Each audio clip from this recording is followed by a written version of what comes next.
Hello everyone, welcome to my channel. तो सरोज ने 3-4 दिन पहले एक वीडियो डाली थी, जिस वीडियो में उसने बताया था कि जो कुलदीप मलिक है वो हासी आ रखे हैं और वो ऐसे लोगों के साथ उठ बैठ रहे हैं आजकल जिसने पहले उन्हें धमकी दी थी और जिनके साथ उनका लड़ाई झगड़ा था।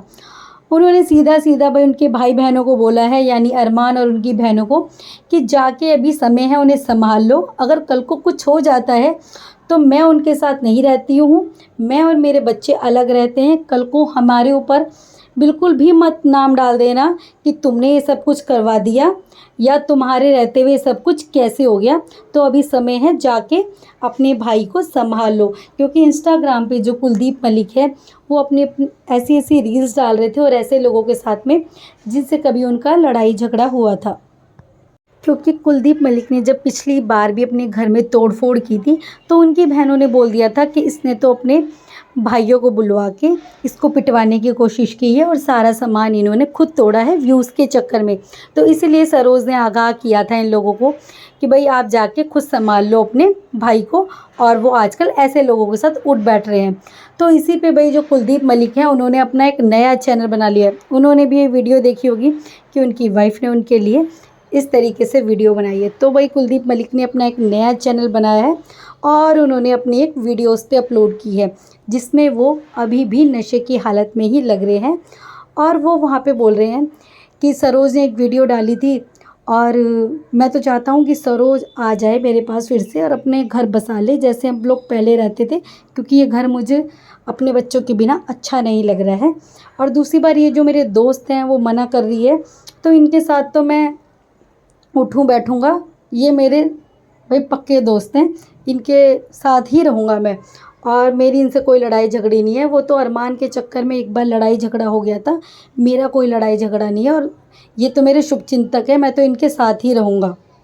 क्योंकि भाई लोगों ने बताया होगा कि तेरी वाइफ इस तरीके की वीडियो डाल रही है हमारे लिए, तो तू भी वीडियो बना के डाल। जो साथ के लोग हैं उन्होंने इसको बोला होगा, पुश किया होगा, तब ये बोल रहा है कि मैं इनका साथ नहीं छोड़ूंगा, इन्होंने कुछ नहीं किया। और भाई वो बोल रहे हैं कि मुझे खतरा इन लोगों से नहीं है, मुझे तो खतरा अपने घर वालों से है और सबसे ज़्यादा खतरा तो मुझे अरमान से है। जब वो बिग बॉस में जाने वाले थे तो उसने मुझे पैक करवा दिया था। यहाँ का मेरा एक जो दोस्त है, उसने नाम भी लिया अपने दोस्त का कि ये जो दोस्त है ये मुझसे मिलने गया था चंडीगढ़।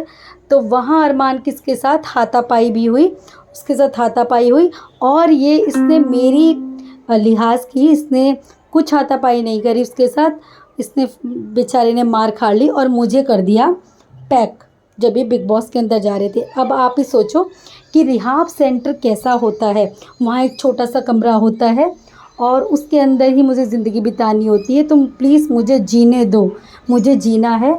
और वहाँ की ज़िंदगी देखो कितनी ख़राब होती है।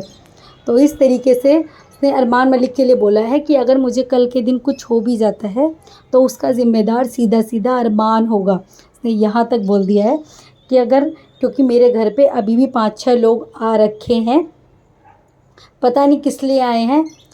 और वो ये रोड पे ही सारी वीडियोस बना रहा है और बोल रहा है कि भाई मुझे तो सबसे ज़्यादा खतरा अरमान मलिक से ही है, वो हमेशा मुझे पैक करवा देता है, तो मैं वहाँ पे अपनी ज़िंदगी नहीं काट सकता हूँ, मैं जीना चाहता हूँ। पर मैं यहाँ अरमान के लिए बोलूँगी, भाई वो अरमान जो करता है ना वो इसके साथ सही करता है।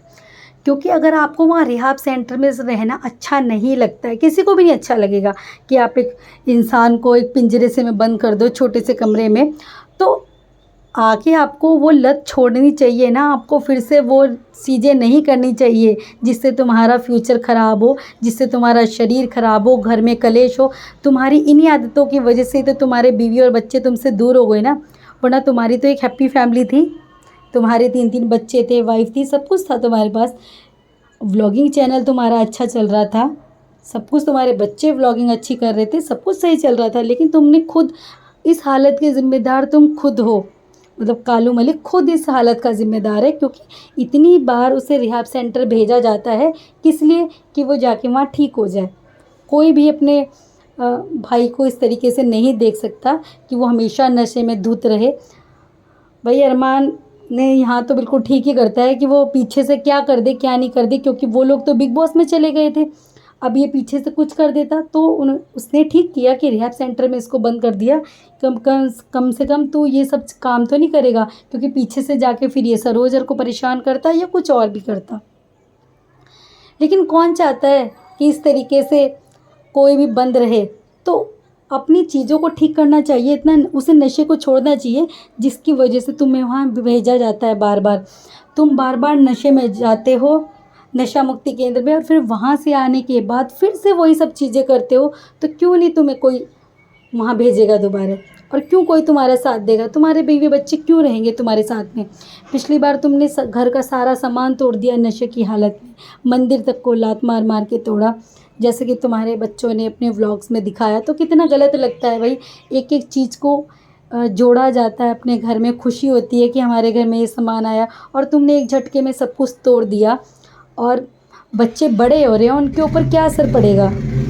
और ऐसे दोस्तों की संगत नहीं करनी चाहिए जो सिर्फ़ और सिर्फ तुम्हें ख़राब कर सके, तुम्हारा घर बर्बाद कर सके, सिर्फ़ और सिर्फ तुम्हें दारू पिलाएं और वो खुद तो चले जाए, तुम्हारा घर बर्बाद कर दे। तो तुम अपना घर ख़राब खुद कर रहे हो, ना कि यहाँ पे अरमान या सरोज किसी की भी, या तुम्हारे बच्चों की किसी की भी गलती है। गलती तो सिर्फ़ और सिर्फ कुलदीप की खुद है। अगर वो अपनी आदतें सुधार ले और रिहैब सेंटर से आने के बाद वो बिल्कुल ठीक चले, तो क्यों ही उसे ज़बरदस्ती बंद करेंगे, क्यों ही उसे कुछ बोलेंगे भाई?